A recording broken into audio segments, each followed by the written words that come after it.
Coming up on today's edition of Women and Money, the shit we don't talk about, our guest is Chelsea Scomak. Chelsea is the CEO and advisor at Via Brio Advising, and she's one of our Purse Strings approved professionals. We're excited to get into a conversation today of how she is changing the financial industry and really helping women succeed. So let's get started and get into it.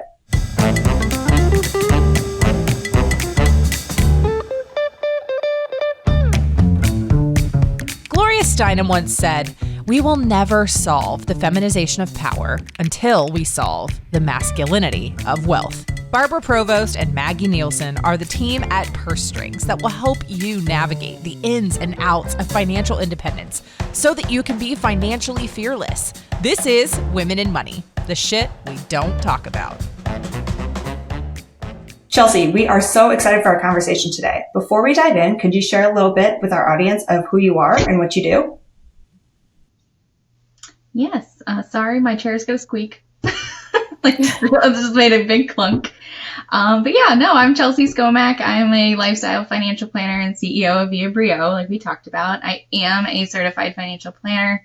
On the floor behind me is my certificate framed. You got to hang that up. Yeah. I'm like, I don't know if I want it right here because it's kind of big and then there's nothing else that I could put here. We just changed our desk arrangement. But yeah, no, I work with entrepreneurial-driven entrepreneurial women, whether they're still in their 9-to-5 and they're ready to take the leap and do their own thing, or they have already taken the leap, started their business, and now they're like, money is a thing that happens in business. And how the heck do I do the stuff that an employer would do for me? That's where I like to come in.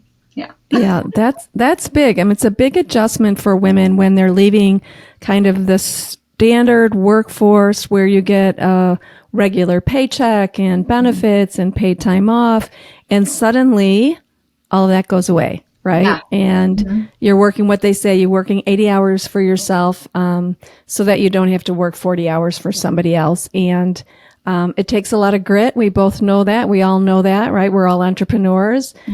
So I'd love to learn more, about how you help women through that transition, moving from the regular to the irregular, but in a way that's more passionate. Do you want to speak to that a little bit? Yeah, no. And it's funny. I'm actually in the process of finishing these up, but I have 2 quizzes we're going to be relaunching.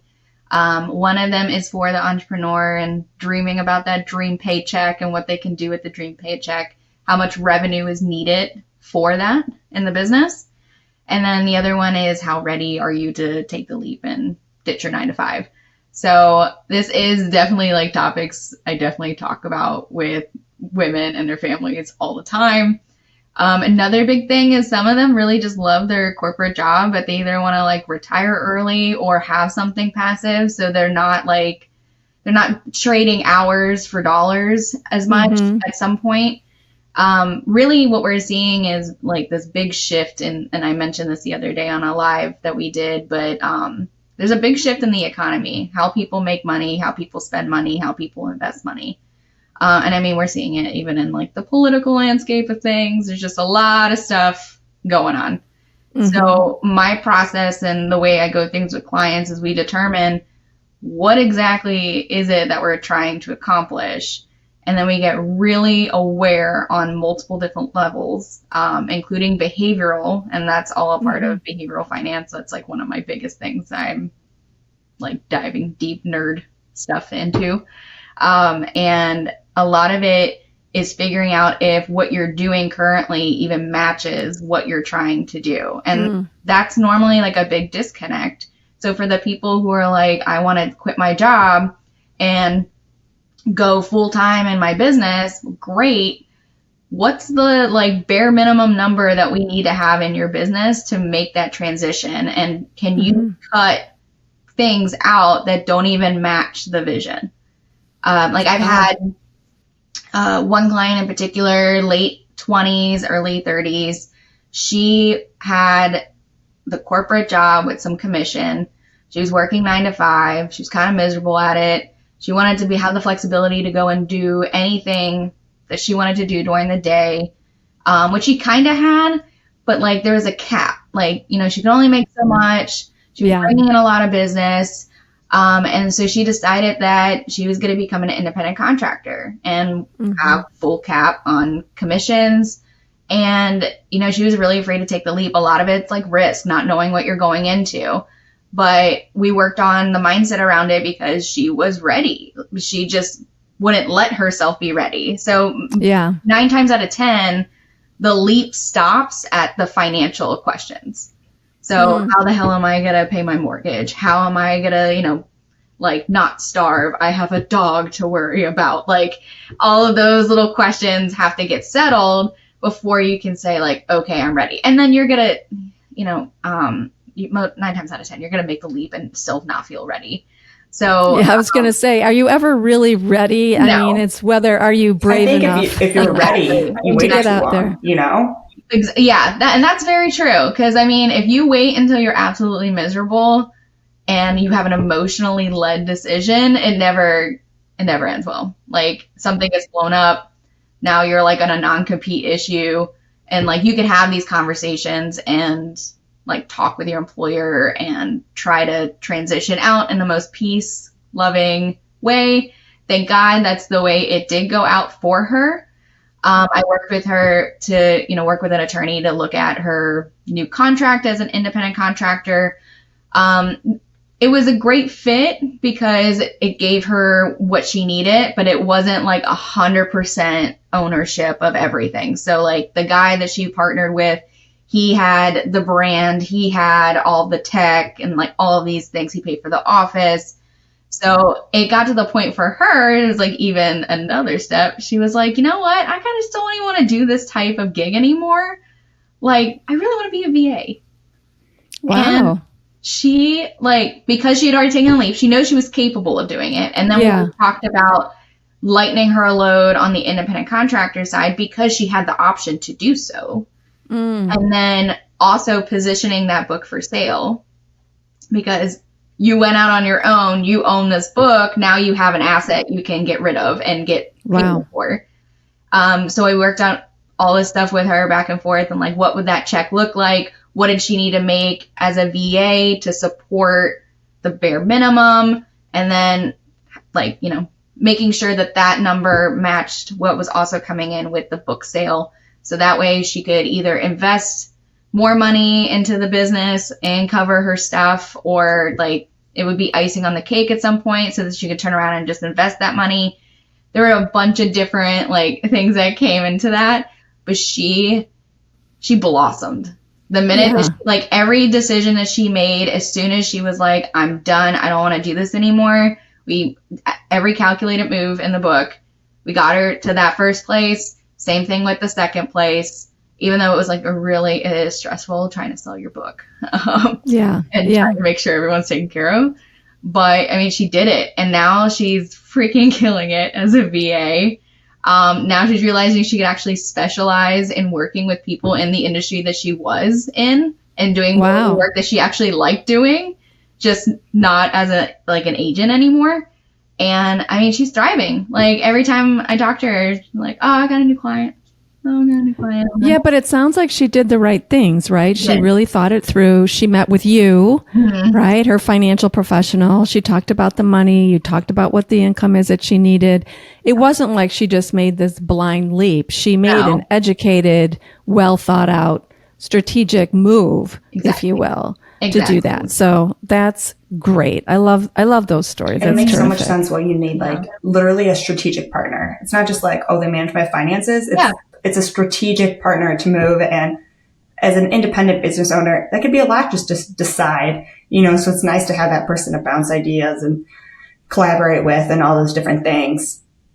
And so I think, and that's what I like to say is like the difference between a financial planner and a financial advisor. Like I'm a financial planner and a financial advisor. I can do both sides where I can position people to have investments and I can also help with insurance. But like the majority of what we're focusing on before we even get to any of this stuff is the plan. Because if I don't know what the plan is and you don't know what the plan is, then you're just going to take action that's sporadic and most likely impulsive because I do work with a lot of neurodivergent individuals, so we're constantly looking for the dopamine hit. So you do things that are out of alignment, or you just kind of get excited. Like I've had clients too before that they just get excited about like maybe a car that they could purchase. Not that we had planned for one, but they're like, does this make sense? And when they have me in their corner, then like I'm like half negotiating with them at the dealership, which is kind of fun. I've gone to like 3 car transactions.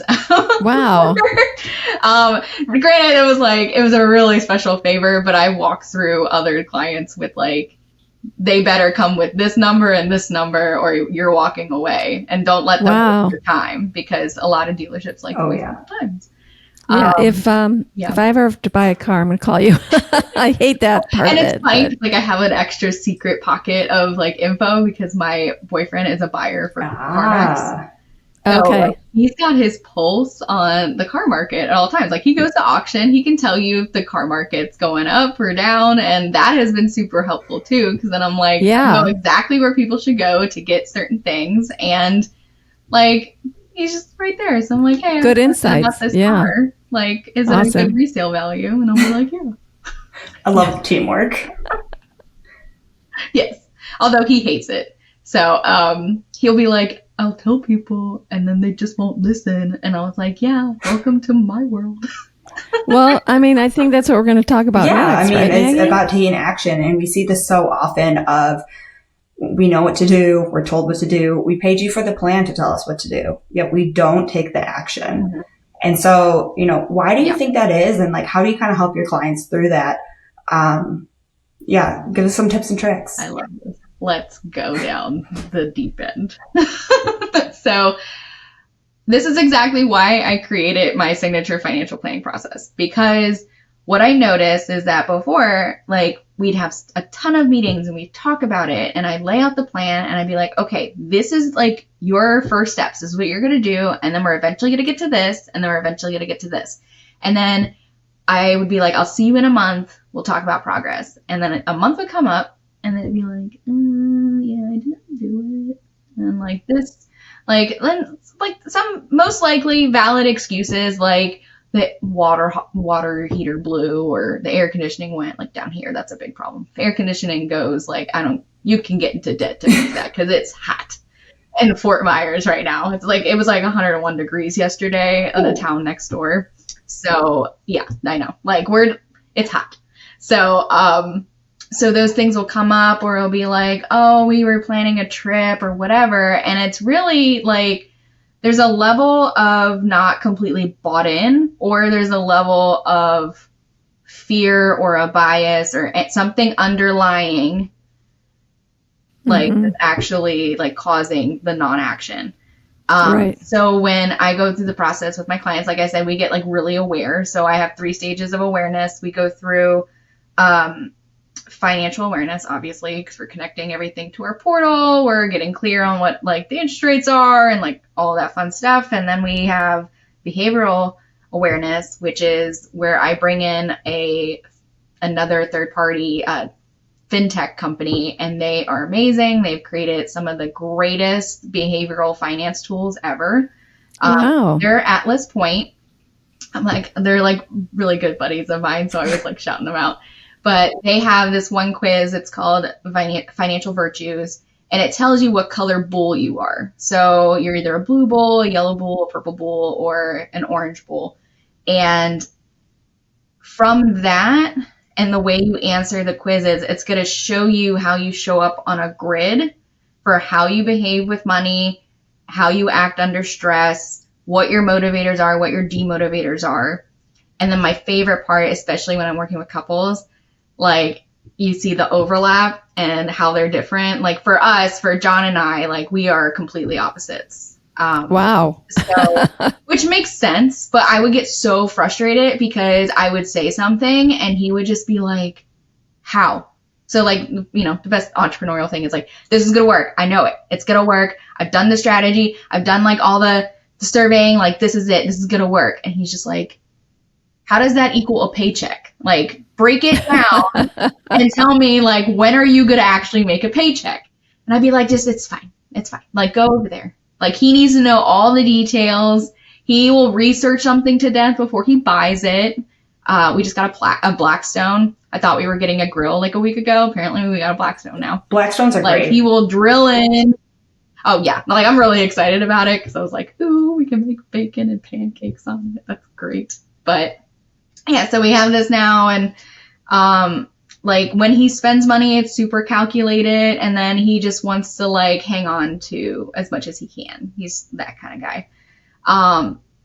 But yeah, I'm like big vision. I know where we're going. I know who to put into place to help me get there. So I invest in support, and like, he's just like, what? Like, this makes no sense to me. So it helps me communicate with him better. I would like to say vice versa, but he's also a guy that doesn't really care. So it's not like he's taking mine and looking at it and being like, how can I talk to her better? No, he's just doing this thing. So I have a deeper understanding of him, which does help in a relationship because it's not him just putting up barriers and saying, no, I don't want to do this. It's the way that it has to be communicated. So yes, especially when you're a couple and like one is really good with action and one's really slow at making decisions, like that will stand in the way of a financial plan 100% of the time. Right. So getting them really clear too on like the underlying biases that are associated. Like, you have a loss aversion, familiarity, I'm blanking on all the other ones, but like loss aversion is the biggest risk measure that we have in like those risk tolerance questionnaires. So if your advisor has ever handed you like a paper and there's like 10 questions and they ask you questions that don't seem like they're in English, but apparently they are, and they're supposed to test on like how you would feel if the market went up, or if you like got a nickel and someone like took it from you, would you like be irately angry about it? Like, those types of questions really only measure loss aversion. So like, how likely are you going to react if the market goes down? How likely are you going to sell in a losing position? But that's only looking at one part of all the things that someone could have bias that are blocking decisions. You know, you could be focusing more on like confirmation bias, and like they're looking for research that matches their, belief. Right. Like a good one, it's terrible, but it's good. The Fox News Republican thing. I only watch Fox News, so I only get the Republican point of view. Or like, I only search on Reddit and I only hear what people on Reddit say. I don't get my news from anywhere else.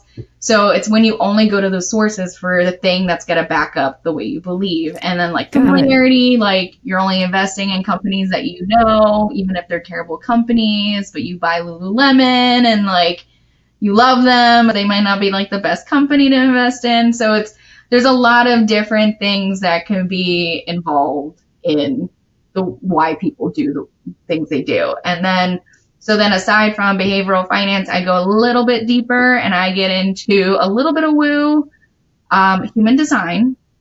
And I also get into the Enneagram. And then I like my clients, it's kind of optional for this, but I like my clients to do the Colby, because if they go through and see how they best work, and then they can see where they're short-sighted, then they know what support they need to fill in the blank. And especially with business owners, I see so many business owners, especially advisors, who hire people who are great people, but they are not great for what they need in the practice or the business. And it is, when that happens, oh my God, it hurts so bad.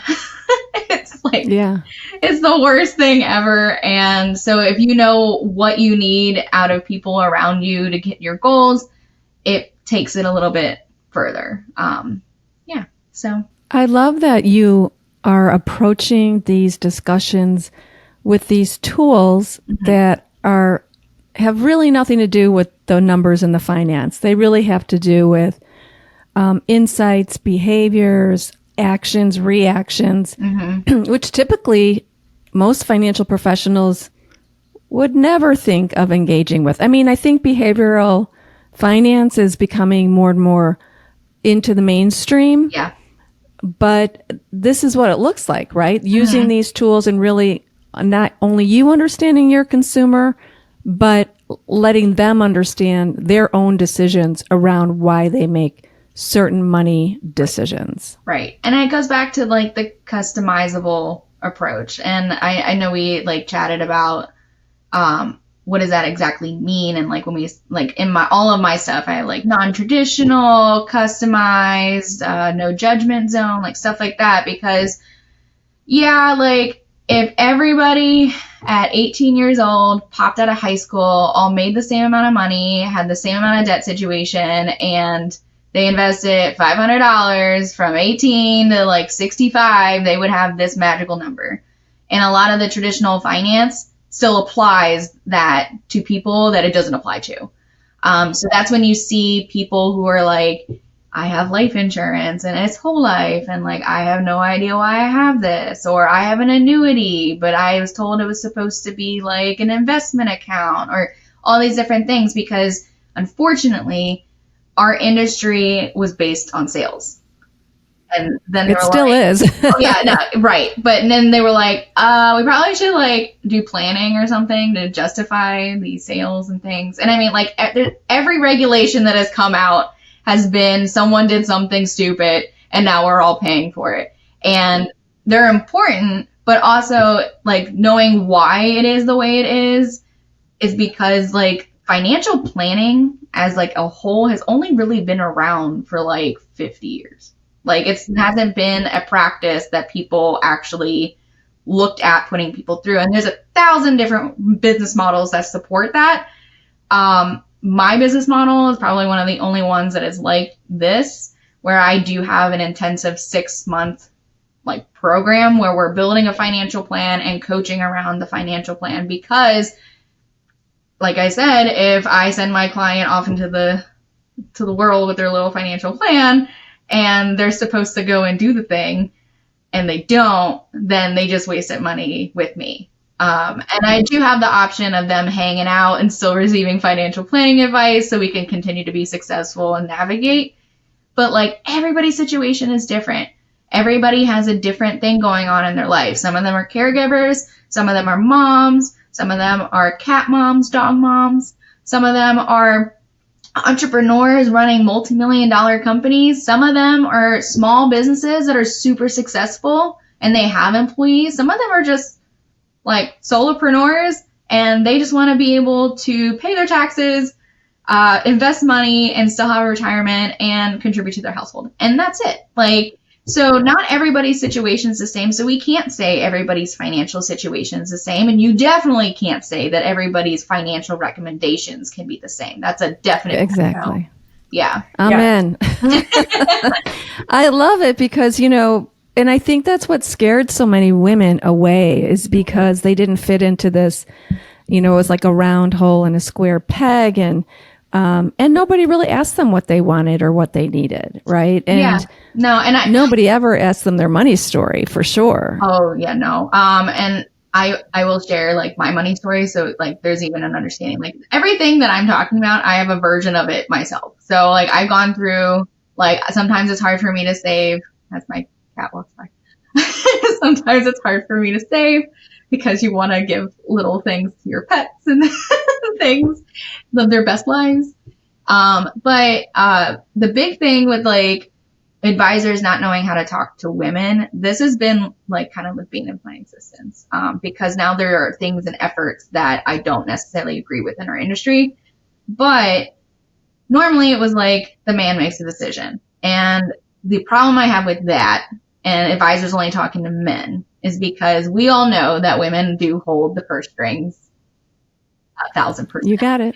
Also, women live longer than men statistically. So, I mean, I'm working with someone now, widow, 58 years old, totally out of the blue. Husband had terminal cancer. Just, oh my gosh. Like, it was super quick, super fast. She went from having him be the like point person for everything financial to it all being on her. So it's taken a couple of years for us to get her to like really start taking action. She made small actions. But now I'm meeting with her even more often because we have to do like a baby step at a time. But she had to make the decision that this was going to be the time for her to like actually do stuff for her, which I didn't even realize in the beginning. She looked at handling her finances and all this other stuff as something for her. And she was so focused on other people that she was leaving herself on the table. And there's, obviously there's a way to do both, but she wasn't even like that concerned with herself. And I was like, okay, now this makes sense. We can plan for this. Purse Strings offers an available for hire network of vetted professionals who specialize in serving women. When you have a life event that has suddenly made money a priority, you can now move forward with a whole new confidence that you're getting advice and services from savvy professionals who are uniquely equipped to serve your needs. Go to pursestrings.co and use our directory of handpicked financial professionals when you're ready to plan for retirement, navigate divorce, buy your next home, fire up your new business, and more.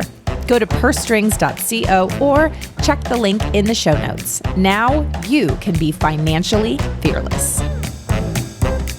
So I'd love to comment on that because this is such an important message that women often put themselves last, especially in the financial decision-making process. And the concern we have here at Purse Strings is that the biggest regret women have, and I hope all women listen to this, is that they didn't get started or they didn't get started sooner. And as time ticks by, they're losing out every day that they're not making some financially conscious decisions, or they have a plan in place that they're aware of and working with a financial advisor.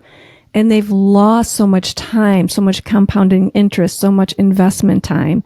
The other thing is, and I saw this on a Facebook post, it was like, you found $500. What do you do with it? And most women on there said, I'd give it to the poor. I'd give it to my son. I'd give it to somebody. I would say 70% said they would give it to somebody.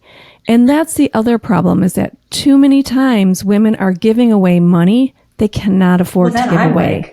Should take that money. Bad that I wanted to keep it, because I was like, oh, well, I can put it towards some things. Towards your retirement, So that's just, I'm heeding this call. It's okay to keep the money for yourself, A, and B, get started today. Yeah. So and I mean, have to make that announcement. Just money. It's freaking time. And I just, I want to piggyback on that. My one client, I love her. Go ahead. So I just want to piggyback as I saw this woman asked a question just the other day of how do I pay for my son's college without pulling it out of my retirement? And I just wanted to be like, please, please, please do not touch your retirement account. And that's where you have to put yourself first is, you maybe wanted your dream to, pay for their schooling, but schooling is so expensive these days and they got to have some skin in the game and all these different things. I was like, please, whatever you do not pull out your retirement to fund an 18-year-old who doesn't know what they want to do. You've got to put yourself first in this situation. My God. You could be like my dad and just say that like my daughter is going to go to college and then she's just going to become super successful and then I'll retire off of her. There you go. No, and I mean, I had the same version. I mean, we had some circumstances that we didn't have finances to really fund college. But I did it in a strategic way. And part of it was like, I didn't really know what I wanted to do. And I was like, I don't really feel like leaving home to figure out what I want to do. So I went to community college and got all my gen eds knocked out. So did I. Yeah. Yeah. And then I went to a university, still not knowing really what I wanted to do, but it was kind of close to home. The only mistake I've ever made, and it's like the one I regret the most because it's the one that hurt every time the payment came out, was I lived on campus for a year and it was the most stressful girl drama crap.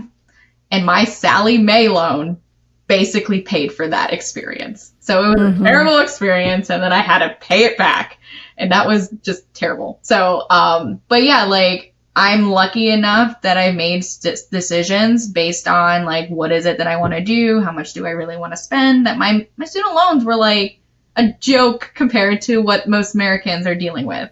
And that problem, unfortunately, gets solved with education at the forefront before anyone takes out any loans.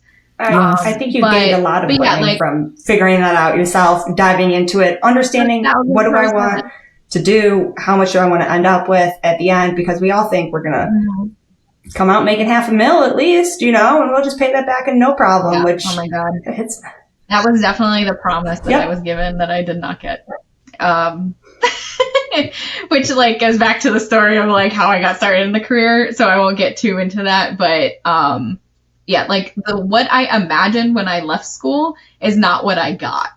And that's I'm actually very passionate about working with students that have gone through the CFP program at college and helping them and guiding them, because there was stuff missing for me. And I ended up just getting thrown to the sharks multiple times until I was able to get here and have my own practice.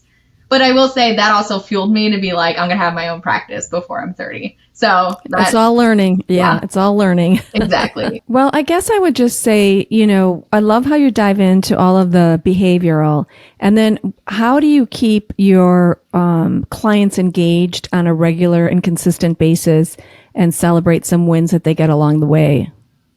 I love that. So I like to, I've been kind of bad at it, but I like to start conversations with what's new, update me. But then I also one of my coaches does this and I really loved it and I try to implement it in my practice. But then you get into conversations and you kind of forget, but what's a small celebration that we can have, something good that happened, because I want them to be focused on the positivity of things. And it's yes, finances are stressful enough. We don't need to make it more stressful. So either that or being show up however you want to show up. I don't care. If they're wearing sweatpants, 9 times out of 10, I'm also wearing sweatpants. So it's not I want this to be a comfortable environment. You come as you are.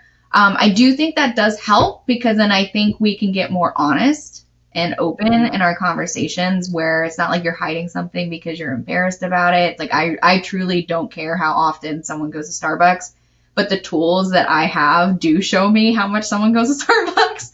So we like to laugh a lot and have those, the lightheartedness in the process, I think really does help with then following through on action, because they know it's this is a trusting space. We may have to do some trial and error, but it's safe. I'm not going to let you blow up your finances. That is not the goal. Our goal is to look and help the situation in front of us. So, with that, so like I said, my 6-month process for financial planning in the beginning is pretty intensive. So they are seeing me every other week. Wow. Or at least once a month if schedules are just terrible. I also have office hours if we need to work on something that's more outside of our regular scheduled coaching calls. In my portal that I have them go into, which is Right Capital, which is also so nice because it has an app. And that's just having an app in the finance industry is mind boggling for us. So it was it has an app, done, getting it. So I just switched to this at the beginning of the year, but it has been so great. When I didn't have Right Capital that had a really good task management system, I used to use another one called Nudge, and it would literally nudge someone and does the same thing. So I put in the task, they get an email saying hey, you have a task due within the week. And then I'll be hey, it's due today. And then a week later, I'll be hey, you didn't do the task that you were assigned. So all of MAP is Money Alignment Partnership is the name of the program. MAP for short, because MAP, path, whole thing. And MAP has modules. So with going in between the weeks that I'm meeting with them, they have a module homework assignment. So it's nothing huge. It's either getting the quiz done or putting everything in the portal, or it'll be think about your goals. And then we have a lot of stuff around habits and getting an idea what your habits are, what your triggers are, and how we can position you for better things instead of, making the situation worse. So there's all that is plugged into their portal as well. So all the homework is set due date. They know that they need to meet with me in between those weeks. If we have scheduling issues, we fix it. But they talk to me a lot. I'm not ghosting you for 3 months and being I have your plan now. It is, I will see you and ask questions and we'll get clarity. I've helped clients with their business models. holds you accountable and gets you part of the process. And because instead of just dipping a little toe in, you're jumping 2 feet first, you're getting started and you're building habit, which is really great. Exactly. Yeah. Yeah. I mean, this is not your traditional financial planning. You're financially planning, you're a CFP, you're advising, and you're coaching them along the way. And at the beginning, when it's hardest to get kind of off the mark is when you're really giving a lot of support, information, data, activities. I love this whole support network that you're doing to get people launched. There's no way you can fail. No. I mean, people find a way. Well, if you don't do what you're supposed to do, but if you're really dedicated towards really making some moves and creating a healthy financial future, you have a system in place that supports them in many, many ways. I think it's fabulous. Yeah, I think these quizzes and stuff too, as well, like the personality traits. I mean, those help you in That's my favorite. Yeah, they help you in every area of life. I mean, every time I figure out like a new one for me, I'm always like, oh, wow, I see where that plays in business, but where that plays in friendships or how I spend or, these different things as well. So it's not only, your area expertise is finance, but it only doesn't lend yourself to finance, And so, I think you just learn how to human design. Design is like a mix between like astrology and like other, like, some other woo woo thing, but it actually like makes a ton of sense. And actually doing human design for another coach when I was in her program, I realized that I was trying to run a business like the traditional financial advisor, but I'm not one. And I wasn't like designed to be like that. And I actually, and for those who are listening and know human design and all, I'm actually a projector. So literally like my life's purpose is to guide. I'm a generator. Love it. Yeah. Okay. So so, but my like energy levels, up and down, up and down, up and down. So I was like, I can't go to an office at 8 a.m. and then stay until 9. Like, no, that's not happening. Yeah. So I moved to a virtual more setup in my practice. Well, obviously, like the bed is right there. So I take breaks. I do things to fill up my cup. I have no problem rescheduling people because I know that if I don't show up as how I need to do the best for them, then it's not even worth meeting. And these are all things that I then teach clients. So like, and that's why like I mentioned that like I dip into even how their businesses are structured, because half of them are like, they're hustling and hustling and hustling. And it's like, well, one, you're not charging enough. And two, you can make this way easier on yourself. And if we and like basic business should be like basic math. So like, this is how much you're charging for something. This is how many people you're going to have in it. And then this is the big number. And that's the number that we're going to base everything else off of. So yeah, like we make things so complicated when it doesn't need to be, is like a big part of it. But then also like, and I go super deep. And actually one of my clients yesterday, we were talking about like, we have the portal that has the information, and then I extract like all the budgeting pieces. And then I go through and pull what's actually being spent on a credit card, what's actual cash flow, how does the cash flow match or not? Well, most likely does not match what the profit number your accountant is sending you every month. Bookkeeping and cash flow, 2 different things. And showing them like they're overspending in these areas. And then we're going to like drill down into certain ones and say like, what can we cut? And that is something that a lot of advisors hate doing, and they don't do it. It's not like I super, like I'll get into it and then I'll really get into it, but it's not something I'm like, yay, this is on my calendar today to do. Yeah, no one likes that. It's just a lot. It's a lot. But then I know full-heartedly inside and out this client, and I know exactly what they're going to do when I tell them what they're going to do. So either they're going to hesitate because of this, this, or this, or they're going to go ahead and do it. And now we can get further into like the actual goals and planning. And then it gets interesting. Like half the clients, like they start in a situation that's not ideal. And then we get them out of that situation. And then we start going for accumulation. And now I'm like, we can get really, really fun with this. Like we can invest in real estate. We can talk about you getting an Airbnb. We can talk about like even like super high net worth things. Like we just get like more involved into the fun stuff that everybody's reading about in the Tony Robbins books in it. Like, and I have my opinion on those too, because I think it's traumatic to go through a Dave Ramsey program. But the point is, like, all these things that people are reading online about, like, what they should be doing with their finances, half of them shouldn't even be anywhere near that, because they're not even in the position to do it. And if they do it, they're going to make their situation worse. So that's where I'm like, okay, like, this is an evolving journey. So that's why we do continuation into MAPS, well, money alignment partnership support, for the financial planning on a, like, you know, keep going year after year after year, because things change, things get exciting, new challenges come up, new business opportunities, new kids. All of that. It all happens. Mm-hmm.